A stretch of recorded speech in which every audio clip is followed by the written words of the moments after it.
அன்புள்ள வரை உஷா. உண்மையிலேயே மறக்க முடியாத நிறைய நல்ல அனுபவங்கள்லாம் இருக்குங்க. எங்க அம்மா நான் மண்ணா இருந்த என்ன ஒரு சிற்பமாக்குனாரு. அந்த சிற்பத்துக்கு உயிர் கொடுத்த என் ஆசான், என் தகப்பன் சாமி, என் குரு. அதாவது எவ்வளவு சொன்னாலும் என் சாமிக்கு பத்தாது. ஏன்னா எங்க டிஆர் சார் எப்படின்னா என்னை செதுக்கினது மட்டும் இல்லை, நான் ரவி என்ன சொன்ன மாதிரி நடுவில் நிறைய கோச்சிக்கிட்டு இல்லை நான் நடிக்க மாட்டேன்னு போனா அடுத்த நாள் எங்க வீட்டுல இல்லை இவர் திருப்பி நடிக்க வரணும்னு சொல்லிட்டு நான் தான் வேணும் அப்படின்னு சொல்லி திருப்பி ஆக்ட் பண்ண வைப்பாரு என்ன.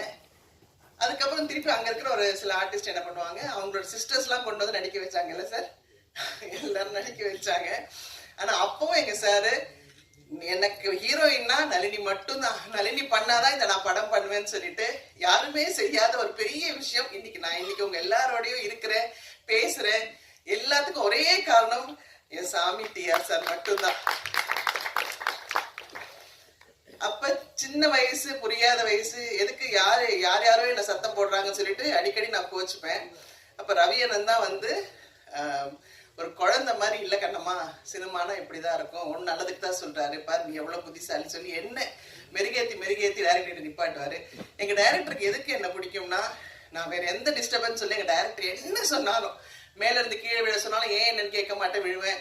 அவர் எவ்வளவு டைலாக் சொன்னாலும் அவர் வாயை பார்த்துட்டே இருந்து அதே மாதிரி பேசுவேன். அதே மாதிரி 24 மணி நேரம் அவர் நடிக்க சொன்னாலும் அவருக்கு பேக்கப் சொல்றதே பிடிக்காது. சூரியன் வந்தாலும் வரலன்னாலும் நடிச்சுக்கிட்டே இருக்க சொன்னாலும் நடிச்சுக்கிட்டே இருப்பேன். அதனால அவருக்கு நளினியை தவிர வேற எந்த ஆர்டிஸ்டுமே பிடிக்காது நான் மனசார சொல்லுவேன். ஏன்னா அவருடைய அடுத்த படம் தங்கைக்கு ஒரு கீதத்திலேயே இருக்கட்டும், உறவே காத்துக்கிலையும் நான் தான் நடிச்சேன். அதுக்கப்புறம் டேட்ஸ் காரணமா என்னால் நடிக்க முடியாம போச்சு. எவ்வளோ நல்ல விஷயங்கள் எனக்கு கற்றுக் கொடுத்துருக்காரு எங்க டைரக்டர். எனக்கு ஒரு சமயம் நான் அவர் விட்டு வந்ததுக்கு அப்புறம் என்னை திருப்பி முதல்ல காதல் அழிவதில்லை எங்க டைரக்டர் கூப்பிட்டு என்னை பார்த்த உடனே ஒரு தகப்பன் எப்படி கண்ணீர் விடுவாரோ அந்த மாதிரி விட்டு, நான் இருக்கேமா உனக்கு எத்தனை படம் வேணா நீ நடிக்கலாம் அப்படின்னு சொல்லி என்னை திருப்பியும் நடிக்க வச்ச ஒரு ஆசான் அவரு. ஸோ இவருக்கு நான் என்ன சொல்றது என்ன பேசுறதுன்னு எனக்கு தெரியல. அந்த மாதிரி ஒரு தெய்வம் எனக்கு இந்த மேடையை கொடுத்துருக்கு. இப்படி ஒரு விழாவுக்கு என்னை கூப்பிட்டதுக்கு ரொம்ப ரொம்ப சந்தோஷம். அதே மாதிரி தானு சார் படத்துலயும் நான் தான் ஃபர்ஸ்ட் ஹீரோயின். பட் அவங்கள பத்திலாம் எனக்கு பெருசா தெரியாது. ஆனா அதுக்கப்புறம் அவ்வளோ பெரிய டிஸ்ட்ரிபியூட்டர் அப்படிலாம் சொன்னாங்க. என்னுடைய கல்யாணத்துக்கு நிறைய உதவினார் தானு சார். அவருக்கும் என்னுடைய பெரிய நமஸ்காரங்கள். செல்வமணி சார், விக்ரமன் சார், ரொம்ப சந்தோஷம். எவ்வளவு பெரிய ஜாம்பவான்கள் இவங்க இருக்கிற மேடையில என்னை பேச வச்சதுக்கும் என்னை அழைச்சதுக்கும் ரொம்ப ரொம்ப சந்தோஷம்.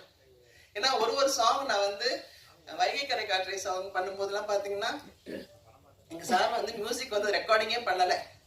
அவர் வாயில சொல்ல நீங்களே ஆக்ட் பண்ண சொல்லுவார், அவ்வளவுதான்.